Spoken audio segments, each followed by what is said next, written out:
Príbeh kanabisu sa začal písať pred približne 11 700 rokmi v Strednej Ázii, v tieni pohoria Altaj.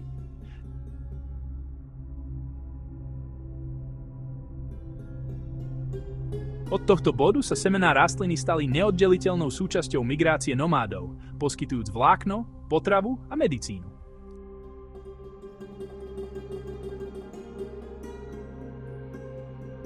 Pred 4000 rokmi sa cesty rozdelili na dnes známe línie Sativa, Indica a Ruderalis.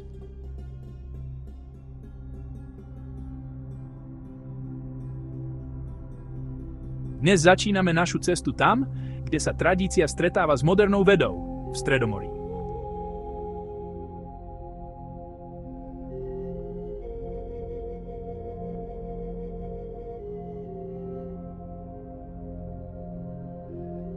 Cesty, ktoré začali v Strednej Ázii, sa rozvinuli do pestrých foriem prispôsobených krajine a kultúre.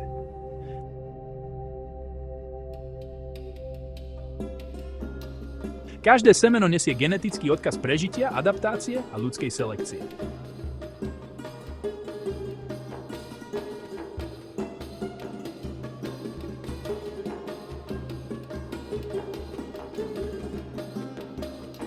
V tejto epizóde spojíme tradíciu s modernou vedou od Riefu cez Barcelonu až po mikroskopické svety trichómov.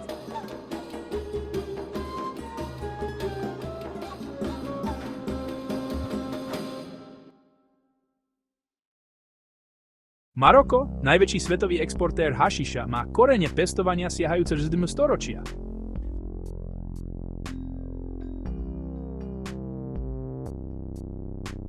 Miestna landrasa, známa ako Beldia, je unikátny klenot adaptovaný na drsné podmienky Riefu.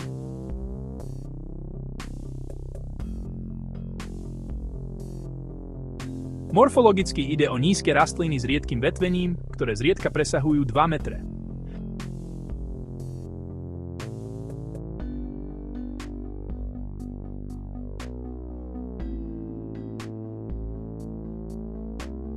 Beldia je semi-autoflower, kvitne skoro už v auguste a prežije s minimum vody.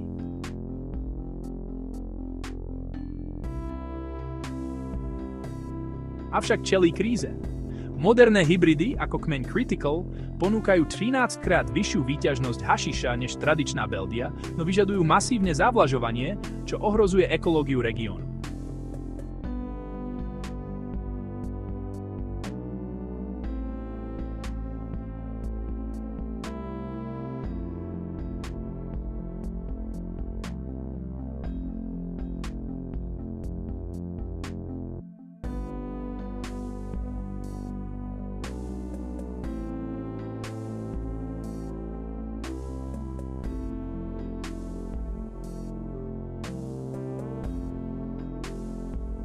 Beldia prežila vďaka skromnosti a prispôsobivosti. Je to kultúrne a ekologické dedičstvo, ktoré stojí za ochranu.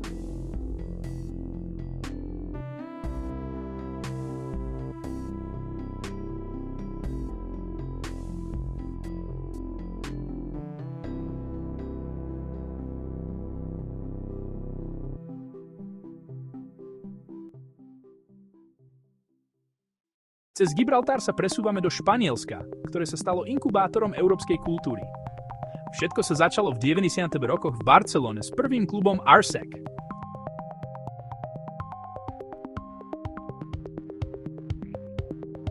Španielský model je postavený na zdieľanej spotrebe v neziskových združeniach.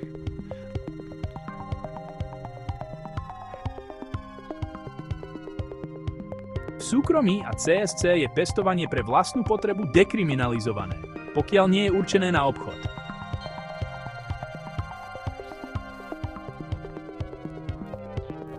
Španielsko ovládlo trh so semenami. Banky ako Sweet Seeds, založená 2005, priniesli revolúciu s feminizovanými semenami a rýchlymi verziami FED.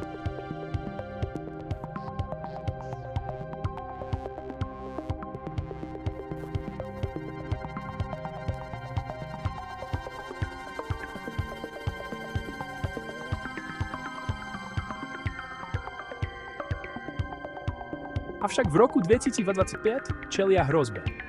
Nový vládny plán proti tabaku sa snaží zakázať akékoľvek bylinné produkty na fajčenie v kolektívnych priestoroch, čo môže ohroziť samotnú existenciu klubov.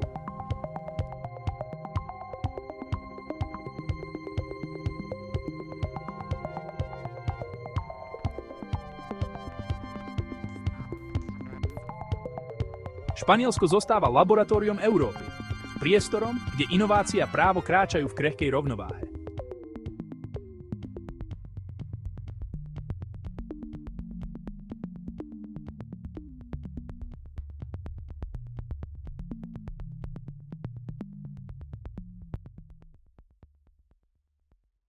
Kvalita hašiša začína v trichómoch, miniatúrnych továrniach na kanabinoidy a terpény.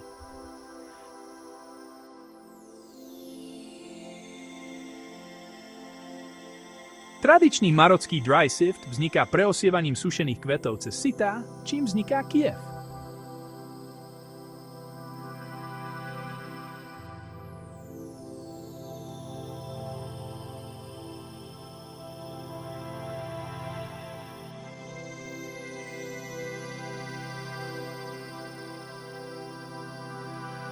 Ako overiť čistotu?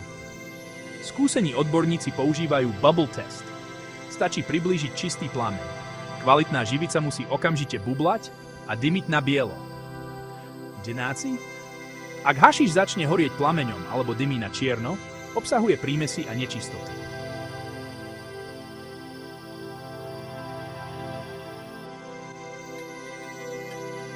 Laboratórne testy doplňajú tradičné metódy a umožňujú presné profily kvality.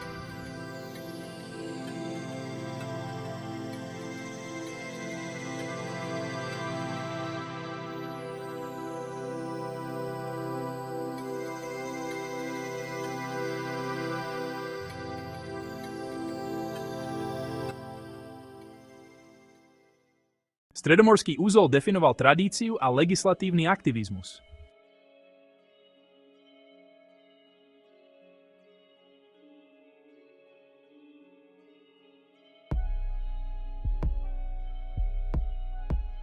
V budúcej epizóde sa pozrieme na sever, do Holandska, kde Neville Schoenmakers postavil Cannabis Castle a stvoril moderný semenný priemysel.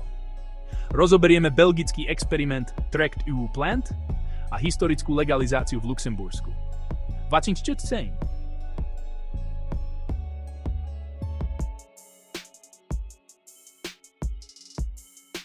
Sledujte nás aj na budúce pri odhaľovaní histórie tejto fascinujúcej rastliny.